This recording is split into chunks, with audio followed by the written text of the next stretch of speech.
Yashodanandana Brajajana Ranjana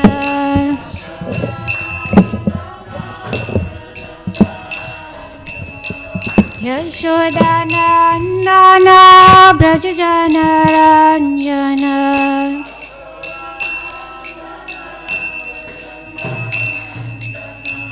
Yamuna Tira Manachari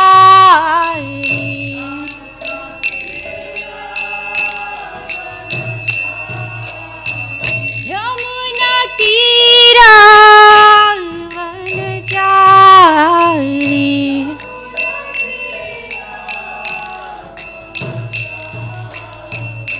Jaya Radha Madhava Kunja Bihari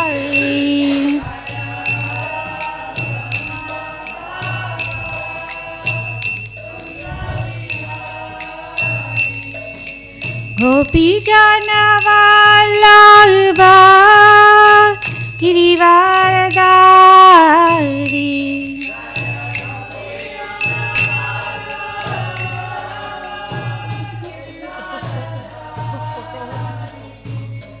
Gopi Jana Vallabha Girivardhari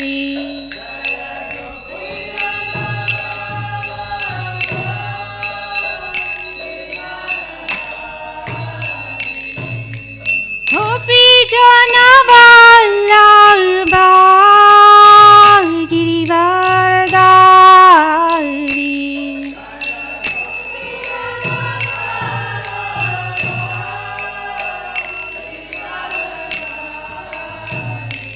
Jaya Shri Krishna Chaitanya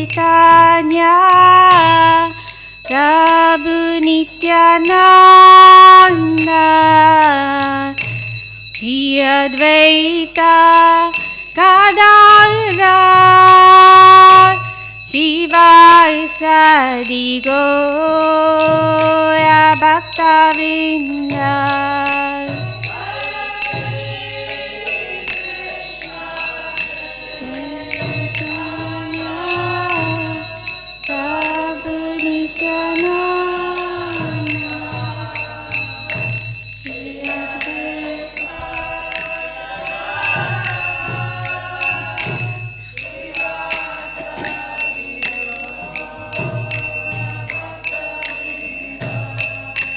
Jaya Shri Krishna Chaitanya Prabhu Nityananda Shri Advaita Gadadhar Srivasadi Gaura Bhaktavinda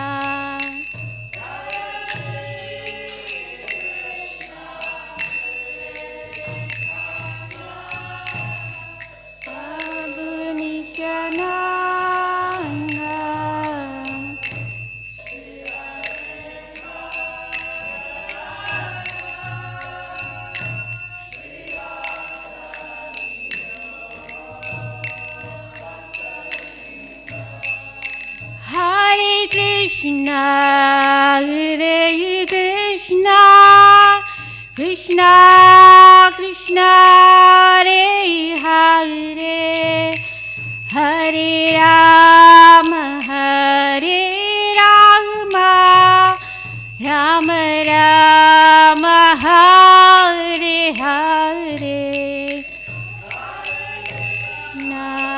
Hare Krishna, Krishna Krishna, Hare Hare, Hare Rama, Hare Rama, Rama Rama, Hare Hare, Hare Krishna, Hare Krishna, Krishna Krishna, Hare Hare, Hare Rama, Hare Rama, Rama, Hare Hare, Hare Krishna, Krishna Krishna, Hare Hare, Hare Rama, Rama Hare Hare. Jaya Radha Govardhana, Radha Govardhana, Shri Radhe.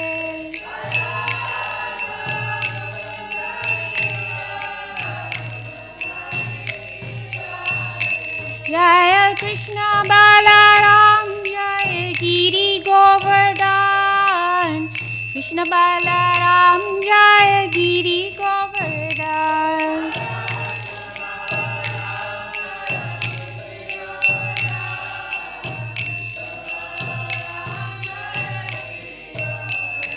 Jaya Gaurani Tai, Jaya Gaurani Tai, Jaya Gaurani Tai, Jaya Gaurani Tai, Gaurani Tai, Gaurani Tai, Gaurani Tai, Jaya Gaurani Tai, Jai Jai Prabhupada, Prabhupada, Prabhupada, Jai Jai Prabhupada, Prabhupada, Prabhupada, Prabhupada, Jai Jai Prabhupada, Jai Jai Gurudev, Gurudev, Gurudev, Jai Jai Gurudev, Gurudev, Gurudev, Gurudev, Jai Jai Gurudev. Om Vishnupad Paramahamsa Paripachakacharya Shila Astutar, His Divine Grace A.C. Bhaktivedanta Swami Srila Prabhupada Ki Jai, Ananta Koti Vaishnav Vrind Ki Jai, Namacharya Shila Haridas Thakur Ki Jai. प्रेम से कहो श्री कृष्ण चैतन्य प्रभु नित्यानंद श्री अद्वैत गदाधर श्रीवासदि गौर भक्त वृंद की जय। गंगा देवी की जय, यमुना देवी की जय, भक्ति देवी तुलसी देवी महारानी की जय। All glories to the simple devotees, Hare Krishna. All glories to the simple devotees, Hare Krishna. All glories to the simple devotees, Hare Krishna. All glories to the lotus feet of Shri Guru and Shri Gauranga. Pancha kalpatarubhyascha kripa sindhubhyeva cha patitanam pavanebhyo vaishnavebhyo namo namaha. Jai Shri Krishna Chaitanya Prabhu Nityananda Shri Advaita Gadadhar Shri Vasadi Gaura Bhakta Vrinda. Hare Krishna Krishna Krishna Hare Hare, Hare Rama Rama Rama Hare Hare. So good morning everyone, Hare Krishna. Welcome to the Srimad Bhagavatam class and thank you for coming. So before we start Srimad Bhagavatam, this sacred text, we'll chant an invocation prayer. Om Namo Bhagavate Vasudevaya. Om Namo Bhagavate Vasudevaya. Om Namo Bhagavate Vasudevaya. Today we are reading from Canto 3, Chapter 21, which is entitled Conversation between Manu and Gardama. And we're reading from text 13, which is on the board. Rishiru Vacha Jushtam Batatya Kila Satvarashe Samsidhyam Akshnoshtava Darshanana Yad Darshanam Janmabir Idya Sadbir Asha Sate Yogino Ruda Yogaha Rishiruvacha Justam Badatya Kila Satvarashe Samsidyam Akshno Stava Darshanana Yad Darshanam Janmabir Idya Sadbir Asha Sate Yogino Ruda Yogaha. Prabhus.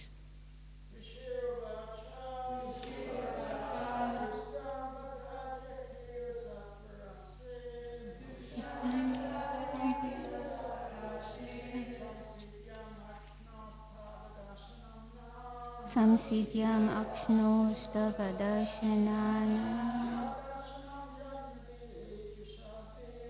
Yadarshanam Janmabir Idyar Sadbir Asha Sate Yogino Ruda Yogaha Rishiruvacha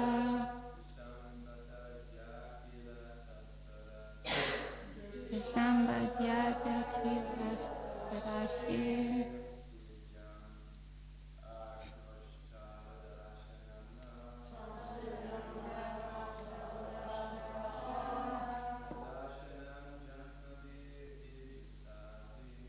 Darshanam Janmabir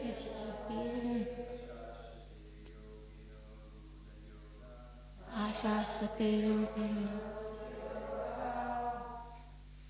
Ladies, Rishiruvacha Dushtam Badhyata Kila Satvarashe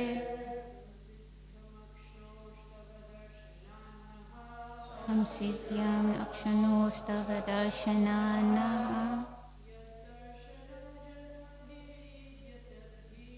Yadarshanam Janmabir Sadbir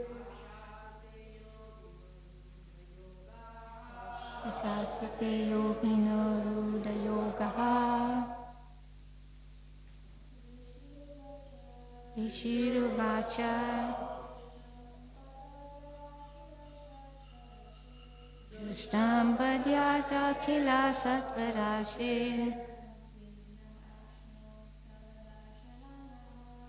Samsidyam Akshano Stava Darshanana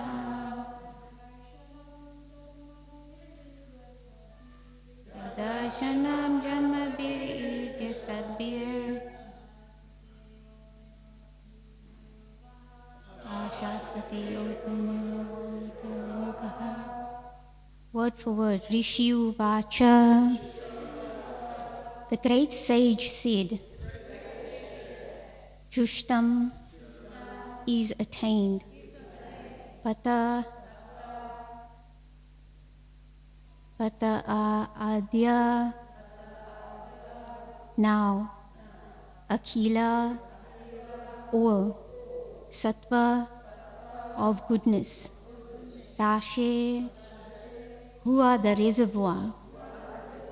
Samsidyam the complete success. Akshnoha of the two eyes. Tava of you. Darshanat from the sight. Naha by us. Yat of whom. Darshanam sight. Janmabi through births. Idya O worshipable Lord. Sadbi gradually elevated in position. Asha Sate aspire. Yogina yogis. Ruddha Yogaha having obtained perfection in yoga. Translation. The great sage Gardama said, O Supreme Worshipful Lord, my power of sight is now fulfilled, having attained the greatest perfection of the sight of you. who are the reservoir of all existences. Through many successive births of deep meditation, advanced yogis aspire to your transcendental form. Please repeat. The great sage Kardama said, O Supreme Worshipful Lord, my power of sight is now fulfilled, having attained the greatest perfection of the sight of you, who are the reservoir of all existences. Through many successive births of deep meditation, advanced yogis aspire to see your transcendental form. Purport. The Supreme Personality of Godhead is described here as the reservoir of all goodness and all pleasure. Unless one is situated in the mode of goodness, there is no real pleasure. When therefore one's body, mind, and activities are situated in the service of the Lord, one is on the highest perfectional stage of goodness. Kardama Muni says, Your Lordship is the reservoir of all that can be understood by the nomenclature of goodness, and by experiencing you face to face, eye to eye, the perfection of sight has now been attained. These statements are the pure devotional situation. For a devotee, the perfection of the senses is to engage in the service of the Lord. The sense of sight, when engaged in seeing the beauty of the Lord, is perfected. The power to hear, when engaged in hearing the glories of the Lord, is perfected. The power to taste, when one enjoys by eating prasad, is perfected. When all the senses engage in relationship with the personality of Godhead, one's perfection is technically called Bhakti Yoga, which entails detaching the senses from material indulgence and attaching them to the service of the Lord. When one is freed from all designated conditional life and fully engages in the service of the Lord, one's service is called Bhakti Yoga. Kardama Muni admits that seeing the Lord personally in Bhakti Yoga is the perfection of sight. The exalted perfection of seeing the Lord is not exaggerated by Kardama Muni. He gives evidence that those who are actually elevated in yoga aspire in life after life to see this form of the personality of Godhead. He was not a fictitious yogi. Those who are actually on the advanced path aspire only to see the eternal form of the Lord. Srila Prabhupada ki jai. Namo Om Vishnu Padaya Krishna Prasthaya Bhutale Srimate Bhir Krishna Goswami Namine. Namo Om Vishnu Padaya Krishna Prasthaya Bhutale Srimate Bhaktivedanta Swami Namine. Namaste Saraswati Devi Gauramana Charini. Nirvishesha Shunyavadi Paschati Satarini. So Hare Krishna, I seek the blessings of all the devotees, that I can speak something that will be beneficial to all of us, and especially I'm speaking for my self-purification. What I'm speaking is not at all what I'm fully practicing, but I'm also learning and aspiring to practice these teachings that Srila Prabhupada has kindly brought to us. So in this verse, Prabhupada has mentioned about the yogis.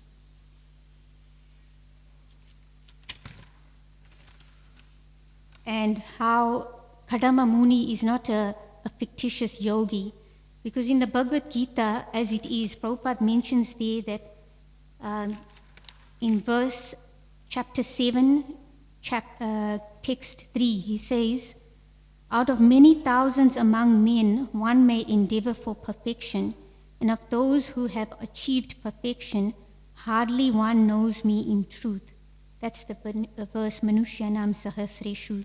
So Manushyanam means human beings, and Sahasreshu means so many. So there are many, many yogis. Right now there's the Kumbh Mela going on in India, which is a very great big pilgrimage place in Rishikesh, and Allahabad, Prayag, and many transcendentalists and yogis are going there.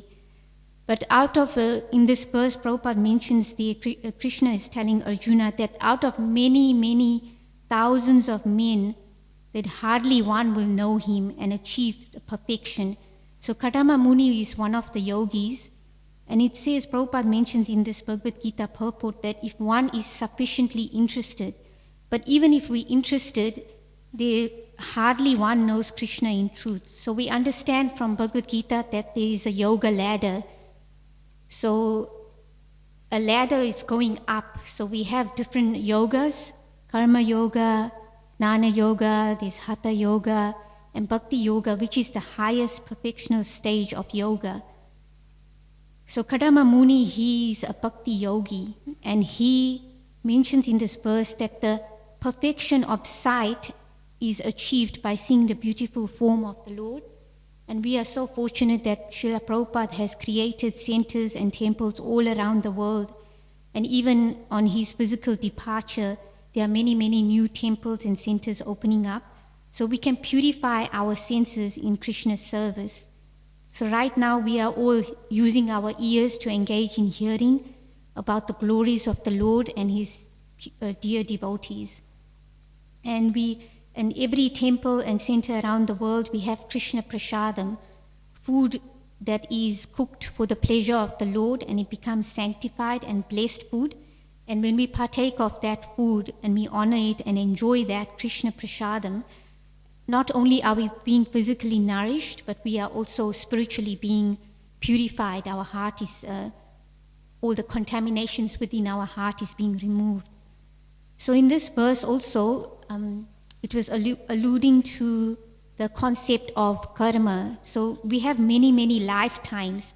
So yogis, they are perfecting their practice and they aspire to achieve the Lord, even if it's not in this lifetime, many, many lifetimes.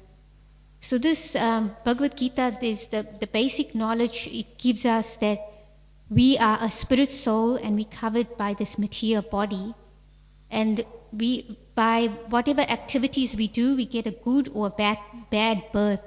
So this human form of life is very rare because it is stated that there are 8,400,000 species of life, and of human species, there's only 400,000 species. And we go around in the evolutionary cycle, and then we get this human form of life, which is a very rare opportunity. So if we misuse this rare opportunity, just like every living entity, they go through these 4 processes: birth, death, old age, and disease. And they all eat, sleep, mate, and defend. So what is that difference between a human being and an animal?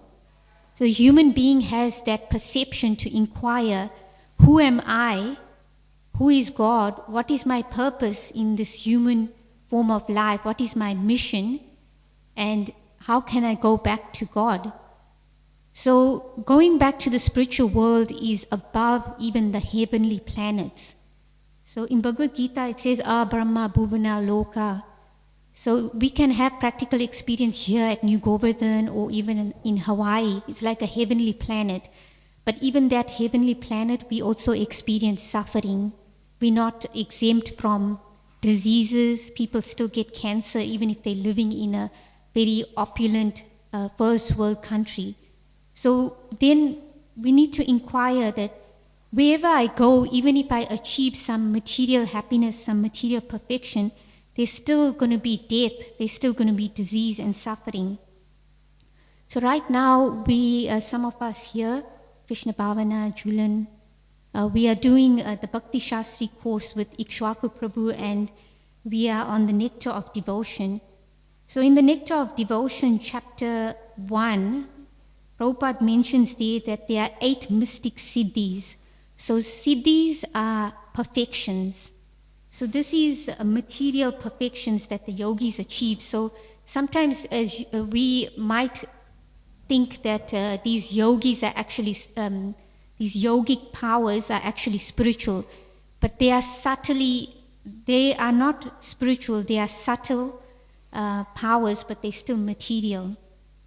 So it talks about the 8 mystic perfections or siddhis. There's one which is called anima siddhi, which means that one can become smaller than the smallest and can enter into stone. So Prabhupada mentions there that actually modern scientific improvements have developed this, that we're actually doing it. And how are we doing it? Is that they've developed excavators and subways and they're penetrating hills. So actually we have entered smaller than the smallest. And then there's another one called Lagima Siddhi, where we become lighter than the lightest. So we hear, like even right now, there's many these comics of superheroes, and they can fly in the air and they have some powers, mystic powers. Actually, it's a fact. So these are yogic powers that have been received through meditation. So there's this power, Lagima Siddhi, becoming lighter than the lightest, and one can float in the air or in the water, just like the aeroplane. So modern science has achieved this weightlessness. A heavy aeroplane can fly in the air, or a big ship even like the Titanic, can sail on the ocean. And then another perfection, mystic power, is called Mahima Siddhi, where one has the ability to become as large as desired. And there's a great devotee called Hanuman who could become big. And then there's another perfection called Prapti Siddhi, which is called acquisition. So one can just extend their hand and they can reach, Prabhupada mentions in the Nectar of Devotion, thousands of miles in a distant place and can even get a fruit. If someone desires a mango, there was one yogi in India, his disciple was saying, he asked his disciple, what would you like? And he put his hand out and he got a mango from a faraway land and he brought it there. So in that power, one can also easily touch the moon with his fingers. So this is actually attainable through yoga practice. There's another one called Ishita Siddhi, where one can create and destroy an entire planet simply at will. So we see that like in modern day movies, they depict these villains and superheroes, and they try to destroy a whole planet. Actually, this is actual science, and one can achieve it through maybe even many lifetimes of yogic practice. It is something that is achievable. But it says there, Prabhupada mentions the modern scientists have created nuclear weapons which can destroy an insignificant part of this planet. But with this power, one can destroy a whole planet. And one also has the ability to restore life to the dead. And there's another perfection, mystic power called Vashita Siddhi, which can bring anyone under his control. It's a kind of hypnotism which is almost irresistible. So there's some yogis who they put people in trance, and then they get the people to give them all their money and they steal it and then they go away. And they also have the ability to tame wild animals. There's another perfection called Prakamya, which is like magic. One can achieve anything he likes. For example, one can make water come in his eyes and then come out from within the eye. And by will, he can perform wonderful activities within the scope of nature. He can enter the body of another or appear youthful. And there's another mystic power called Kamavasayita Siddhi, which is a magic also which permits one to contradict nature, to do what is impossible. So all these mystic powers, Prabhupada mentions further on that in the chapter 1 of Nectar of Devotion, that there was a German scholar who deduced that these so-called yoga perfections of manipulating subtle laws of nature to achieve some kind of happiness, just like modern day, there's these movie stars, superheroes, and singers, they can have anything they want because they've got so much money. But even material world, just like now, there was these fires in Pasadena, so all these great big mansions, they were burned down. So that German scholar, he understood that at any moment we can get kicked out of the material situation. So these material perfections, so-called happiness, they're very temporary, even though one can go on like this great demon that is talked about in the sacred scriptures, Srimad Bhagavatam, Hiranyakashipu, that he was so powerful that he even controlled the demigods. Even by the movement of his eyebrows, they were afraid of him. And these are powerful administrators of the Lord, the god of the winds, the sun. They were all afraid of this great demon because he was a mystic yogi. But ultimately, if these yogic siddhis, right now, we can see, we may be interested in these, we see these movies. That's why people sometimes go to the movies, they want to escape. But actually, modern science has already achieved all these things.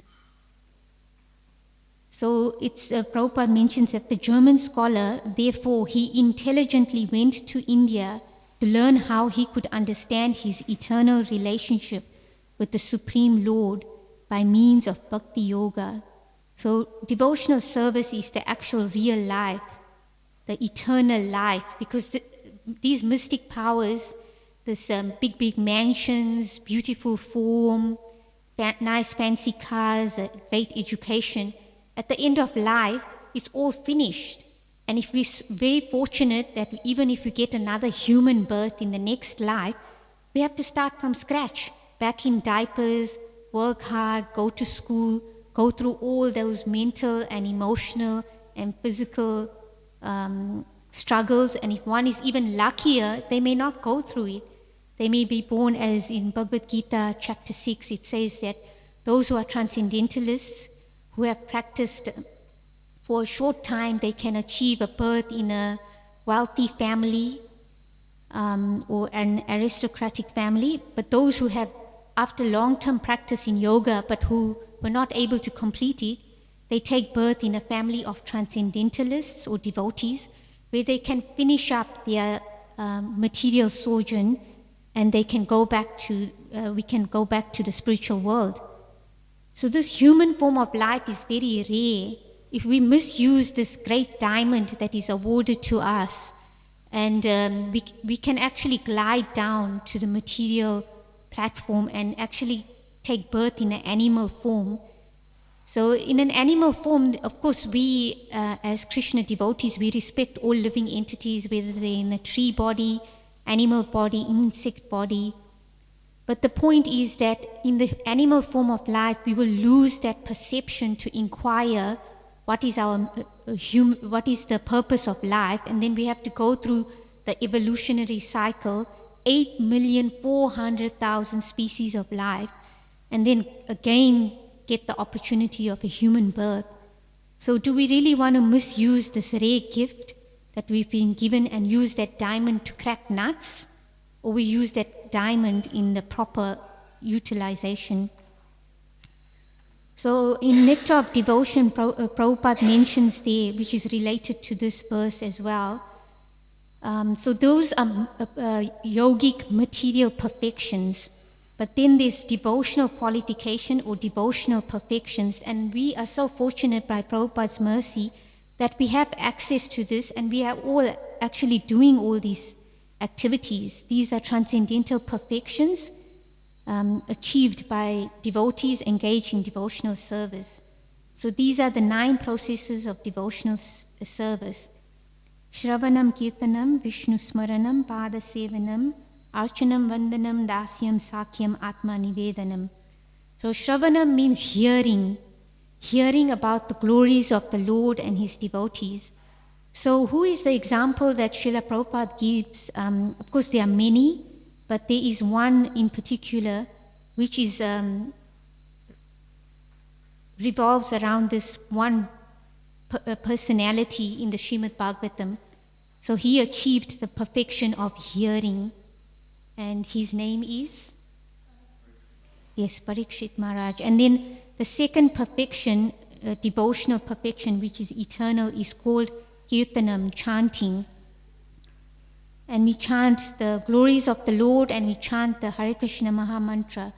Hare Krishna, Krishna Krishna, Hare Hare, Hare Rama, Rama Rama, Hare Hare. And who is that personality who is speaking the Bhagavatam. Of course, there's nested stories and different personalities saying the stories. Yes, Shukadev Goswami. And then there's Vishnu Smaranam, remembering the Supreme Lord. And yes, Prahlad Maharaj achieved that perfection. And then there's Pada Sevanam, serving the Lord's lotus feet. Yes, Lakshmi Devi. So there's many artwork even in the contemporary world. Even people who don't know about Krishna, they can see paintings of Lord Vishnu and his consort, Mother Lakshmi. She's massaging his feet. So she achieves the perfection of Pada Sevanam. And then there's Archanam, worshipping the deity in the temple. So which personality? Yes, Prithu Maharaj. And then there's Vandanam, praying.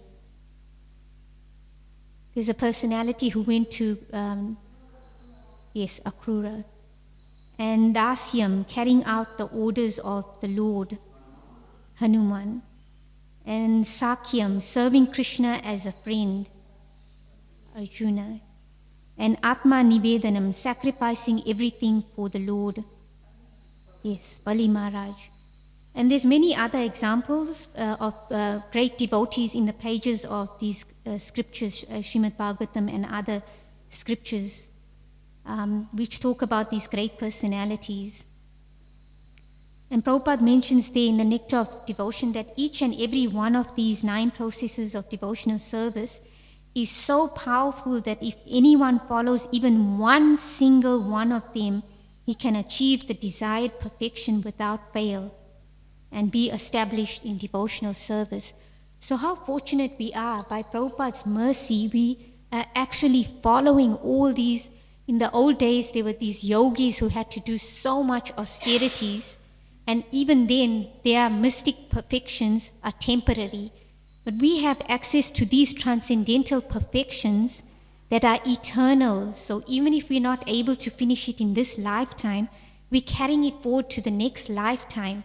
Just say we finish at 20%. In the next life, we will get the opportunity to take a human birth and continue from 21%. So how merciful is the Lord that He doesn't interfere with our desire to enjoy the material world, and He gives us our free will, that choice, because love can't be forced. One cannot point a gun to someone and say, love me. Love has to be given freely. Just like children, there's many parents here, like Krishna Bhavana and Rupa Raghunath Prabhu. You can't force your children to do anything. It has to come from their own heart. So Krishna is like that. He loves us so much, and sometimes it's painful to Krishna and painful to the parents to see that, okay, this child is misusing their power, their opulence, what they've achieved, their wealth, their beauty. But sometimes they can't also force that child. It has to come from their own heart. So Krishna is like that. He's so kind that this material world is created because we desire to enjoy separately from Krishna. We want it to be the Supreme Lord, and that's why this world is created, so we can try to enjoy. And it's not that this material world is all bad, because we see that devotees can utilize everything in the Lord's service, and it becomes purified. Just like it says, we can use our eyes to see the beautiful form of the Lord. We're using our ears to hear the glories of the Lord. Everything's becoming purified. We use our hands to make garlands, to garden for the Lord, to chop vegetables for the Lord. So all this, when we are doing it consciously, that this is an offering to the Supreme Lord, we are actually becoming purified in our heart. And also materially, there's another example of a devotee who discharged all the 9 processes of devotional service, and he performed Atma Nivedanam. So he was a great king. So it's not that devotees are poor and they don't have anything. There's many great personalities in the pages of Bhagavatam that they were great devotees who were also materially very opulent, but they used their wealth, their beauty, every opulence, their fame, everything in the Lord's service, and they became purified. So in Srimad Bhagavatam, actually it's in the Nectar of Devotion, chapter 14, Prabhupada quotes the Srimad Bhagavatam, Canto 9, chapter 4, text 18, 19 and 20, and he gives the example of Ambrish Maharaj. And Shukadev Goswami, he says that King Ambrish first of all concentrated his mind on the lotus feet of the Lord, and then he engaged his speech in describing the pastimes and activities of the Lord. So there his mind is being engaged in the Lord's service, his speech is being engaged. And then it says he engaged his hands in washing the temple of the Lord. Just like now Gokul Prabhu is cleaning the floor of the Lord, and we have devotees who also, they rostered here. Monique is in charge of the temple cleaning roster. They're cleaning the temple of the Lord. This is a mystic perfection. We have access to this. It's so accessible that we can even forget that actually we are given such a rare gift. And I'll continue on. It says there that Ambrish Maharaj engaged his ears in hearing the transcendental glories of the Lord. So we are all here, by Prabhupada's mercy, hearing the glories of the Lord. And he engaged his eyes in seeing the beautiful deity in the temple. We have these beautiful deities, Radha Govardhana, Krishna Balaram, Giriraj, Shri Gauranitai, and his pure devotees, Srila Prabhupada. We can see them, we can pray to them. They are actually present right now. They are present in these forms. So these forms are not just ordinary idols. They actually, description is given in the scriptures, and these deities are carved according to those descriptions. And the great sages and devotees of the Lord who are practicing this path, they actually pray to the Lord and they chant these special mantras to invoke the presence of the Lord in these deity forms. So if we're struggling, or even when we are happy, we go in front of the Lord, glorify the Lord, pray to the Lord, and ask the Lord for help. He's actually hearing our prayers. Just try it and we can experience it. Just like Prabhupada gives the example, the taste of the pudding is in the eating. Try it out, just like we're eating this sanctified food, Krishna Prasadam. We can see, we can actually look back in our life how different we are. Maybe we always hard on ourselves, we may not see any progress, but we can compare ourselves to a few years back. How were we? And now our desires have changed. We want to please Krishna. We're not dressing up to look attractive for the gender of attraction, but we are dressing up for the pleasure of the Lord, to please the Lord. So it says there, he engaged his body in associating with pure devotees of the Lord. And Prabhupada mentions there that how do we associate? Is it that we go out to the movies and that's how we associate? Or we have some pizza and we have some volleyball. Yes, that's nice. But the thing is, the consciousness is centered around Krishna. Prabhupada mentions it that when we associate with someone, a devotee, we sit down together, we eat together, and in this way we touch each other's body.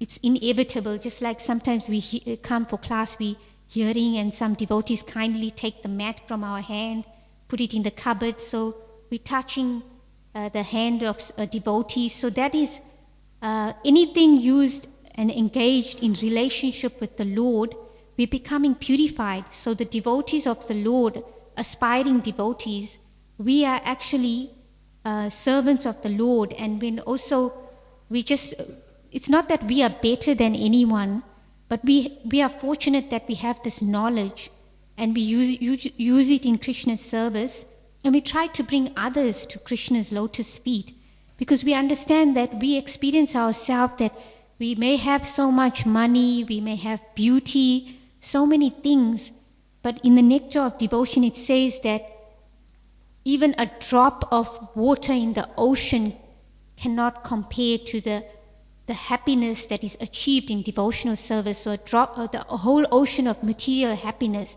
just a drop of that devotional service, the happiness one gets from it, it can't be compared to any material happiness. So that's why these devotees like Rupa Raghunath Prabhu, my husband, many devotees, they go out, like Krishnakant Prabhu, they do prasadam distribution, they go on catering at Dharmarupini, is to give this mercy to everyone, and so that they can also have this opportunity to become happy. Because this human form of life is very rare and we don't want to misuse it. Yes, we can still get a good education, have a nice job, have nice house, everything. But have the Lord in the center of our heart and our mind. And we chant Hare Krishna, Krishna Krishna, Hare Hare, Hare Rama, Rama Rama, Hare Hare. So this transcendental sound vibration, the holy names of the Lord, is coming from the spiritual world.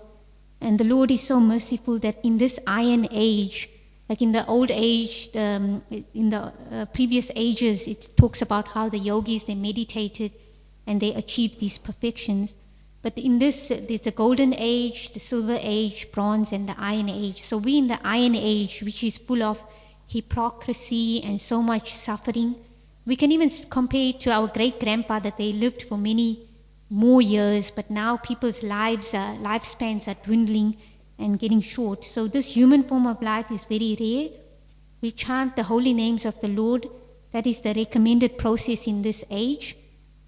And our heart becomes purified, our mind becomes purified. And even when we chant, the living entities, the bugs, the insects, the trees, they're also getting purified. So this process is so simple and yet it's so sublime and so supreme that we cannot even perceive, even in saying it, how great the power of this Maha Mantra is. So it says there in that purport that the king, Amrish, he offered all his opulence to the Lord. He offered high-grade food. So if one has so much wealth, it's not that one will just give $2. Just like the example, like there's two persons and one will give $100 and another person will give $2. So externally, materially, it appears that the person who gave $100 gave more. But maybe the person who gave $100 is a millionaire, and the person who gave $2, that's all he had. So externally, materially, we can't perceive someone's consciousness. Just like King Amrish, he's such a wealthy king, but actually he was the most humble and great devotee of the Lord. And there's another example which is given where there's Lord Shiva and his wife Parvati, and there was a beggar, and this beggar was begging. So Parvati, she felt compassion for this beggar, and she said, why don't we give him some jewel? And then her husband, Lord Shiva, said, no, we should come in the guise of some householders and give him a gift. So in the big watermelon, they hid a big diamond, but the beggar, he was so ungrateful. He said, I don't want this watermelon. And he gave this watermelon to someone and he got something else. And then the child who got the watermelon, he opened it, he got a diamond. So externally, we can't tell, but it's the internal, the consciousness.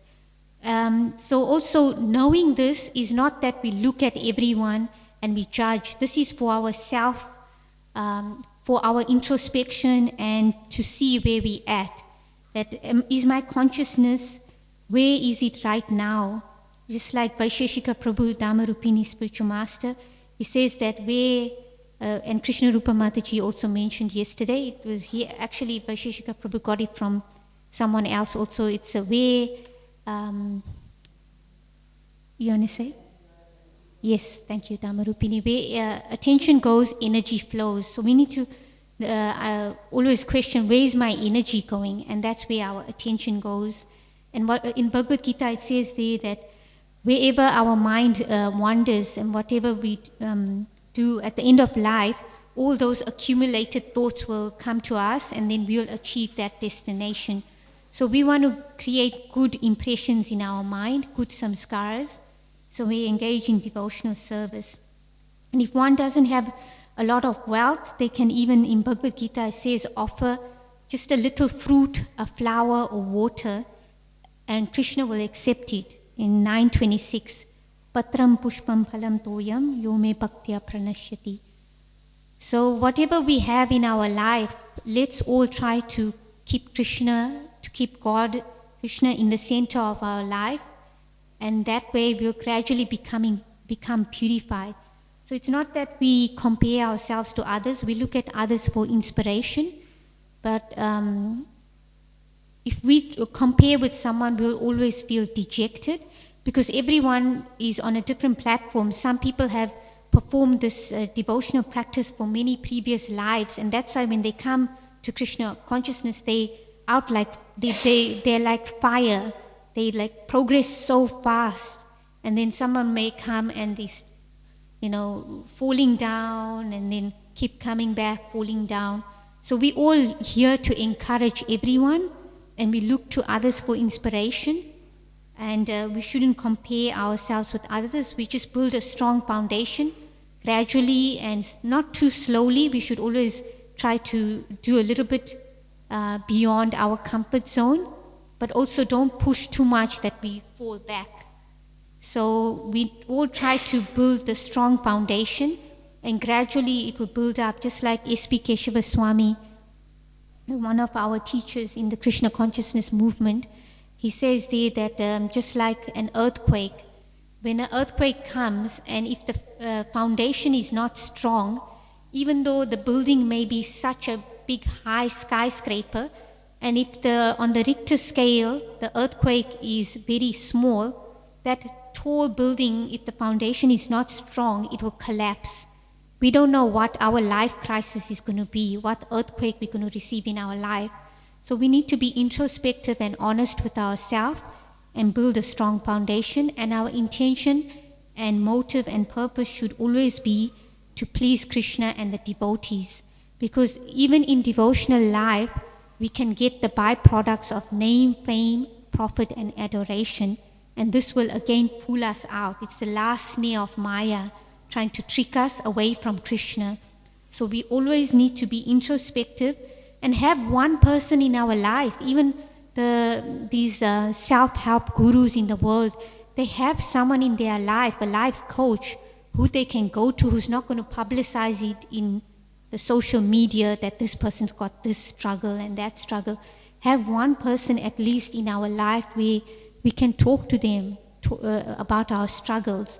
Doesn't mean one is practicing 10, 20, 30, 40, 50 years that the struggles are not going to come. Doesn't mean one is a spiritual practitioner, the struggles are not going to come. So and it's just like eating. We need to nourish our body. So similarly, this spiritual practice doesn't mean, I'm already there, I'm a high, big, this position, or I'm a leader, or I'm whatever we may be. We need to nourish our spiritual life, just like we need to eat every day to function. We need to nourish our spiritual life. That's why we chant Hare Krishna, Krishna Krishna, Hare Hare, Hare Rama, Rama Rama, Hare Hare. So I'll end there. If anyone has any questions or comments, I'll just quickly read the translation. The great sage Kadama said, O Supreme Worshipful Lord, my power of sight is now fulfilled, having attained the greatest perfection of the sight of you, who are the reservoir of all existences. Through many successive births of deep meditation, advanced yogis aspire to see your transcendental form. Anyone has any questions, Julian?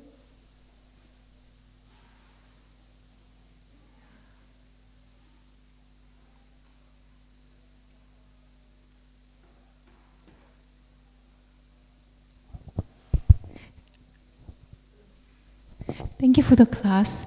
In the beginning, you mentioned that at the time of death, we don't take anything like wealth or education, fame. But I was wondering also, sometimes we see that some people who are very talented, seems like obviously they continuing from their previous life. So how it's possible at the time of death, some abilities are still remained and continue? Put aside the devotional, put aside the spiritual advancement, but it seems like there's some ability still continuing. So how can you understand that? So it's that it talks about in Bhagavad Gita, just like the aromas, they carry the fragrance. So the body is made, as you know, we have the physical gross body, and then we have the subtle body, which is the mind, intelligence, and false ego. So the example also like Mozart, he could play the piano so well at a very young age. So he carried that forward from his previous life. So even yogis or people who are pious, they do good activities, and because they did some pious activities, it's like a bank balance. They have a lot of credit in the account, so they're drawing that credit into that piety in their next life. But that material bank account, it will gradually go down, just like they use up the bank account. But the spiritual bank account is eternal. It doesn't finish. It carries forward many, many lifetimes. But the material bank account, he'll draw, maybe he has $1 million. He'll draw $500,000 into his next life. But if he does more good things, he'll keep accumulating the material things. And if he does bad things, he'll use up his bank balance, the material bank balance. But actually all this is just temporary. It's like going on a Ferris wheel, going up and down, riding high birds, going on low birds, just keep going around and around, but there's still going to be birth, death, old age, and disease. So that material bank account is still somehow there, but it's very relative. It's not eternal. But the spiritual bank account is eternal. Is that okay? So they still carry forward that material things, but because they did good things. Just like if someone still wants to have the position of, just say, a president, they have to keep doing good things for the country, then they'll be elected again. But if they do bad things, someone else will be appointed. So even materially we can experience, like we go to work and we have to work hard, so we get the promotion. So even materially we are getting that credit. But if we misuse it, it's finished. But in the spiritual credit, it doesn't finish. Maybe it may be checked. Like if someone commits the mad elephant offense, offense to devotees, it may be checked. But that spiritual credit doesn't go down. And we can increase our spiritual credit also by devotional activities. So you are saying that, just to confirm if I understood, so you are saying that although some abilities still one may have more than others, but it's temporary? Yes, that's right. Thank you. It's just like that verse, Bhagavad Gita, Brahma Bhuvana Loka. From the highest planet, heavenly planet, Brahma Loka, down to the lowest birth, in the lowest planet, all are full of miseries. There's still birth, death, old age, and disease. In the higher planet, maybe there's not so much old age. They're more beautiful. They don't have body odor. But ultimately, even though their lifespan is millions of years, even Asian cultures, they have these gods who live for a long time, but then they'll still die. It's all temporary and relative. Yeah. Thank you. And that's the credit that makes someone's ability continue. Yes. Someone's pious credit. Yeah. Okay, thank you. Okay, thank you. Anyone else? Yes. Hare Krishna. Hare Krishna. So my question was that we are being born into the material world, and there's all these. So is our purpose to fulfill the material desires first, and then after you're done, like just automatically, worship Krishna? I mean, because if the material desires were really that bad, why did he even created them? He created them so that we can experience it and then find our way to him. Okay. Is that correct? Yes. So we have material desires, and you are mentioning that it can't be that bad, and that's why the Lord created the material world. So the example that Prabhupada gives is just like a parent. the parent gives everything to the child, and then he is going to appoint him to take charge of the business. But then that son wants to go out to the nightclub and enjoy. So that is that material desire. This is just a very extreme example. So the material desires. But the parent loves the son, so he's not going to force him to join the company. He's going to let him choose, and him going to the nightclub, having illicit sex with so many partners, taking intoxication, he's going to get disease, he's going to suffer. It's just the nature of the material world that everything over time dwindles, just like we're all going to get old, saggy, material world. Material world is like that. Body's going to get saggy. So it's the example is like that, the extreme example. So it's not that we also suppress those material desires. So because the father loves his son, he's not going to interfere with those desires of the son. He's going to let him go through life, and he'll maybe have to learn the hard lessons. Whereas a good son will know that, okay, actually, I'll do work in my father's business, and I'll still be materially happy. I can enjoy somewhat to some degree. So it's not that we don't enjoy, we don't utilize the Lord's energies that He's given us in the material world. We can appreciate nature, we can go for walks, we can use the vegetables and cook it and then offer it to the Lord and then enjoy it. Even vegetarian food, if we just enjoy it for ourselves, we're not going to be purified.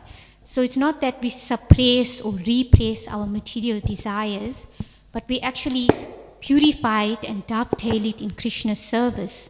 Just like you walking, you could have had the choice to walk down to the pub, but you walked up here to the temple. So that desire, that the material body, you're engaging it in a way that you can gradually also purify, and also not just suppress or repress your desires, but you purifying it in Krishna's service. So you can still get, there's many devotees who have a good education, they go up to university, they have PhDs, there's people who are business-minded, devotees who do big businesses, they own many shops, and they hire many people. So they are benefiting to society as well. This material opulence, creating jobs, income for people, things like that. So it's not that it's all bad, but if it's bad, even if it's opulent, but not used in the Lord's service, then everything is bad. It's a waste of time. Just like you have so many zeros, and then at the end of life, it's all finished, but you add a 1 before the 0, then it becomes of some value. So that 1 is adding God, adding Krishna in our life. Hope that helps. Hare Krishna. Srimad Bhagavatam ki jai, Srila Prabhupada ki jai, Ananta Koti Vaishnava Vrinda ki jai. Srila Prabhupada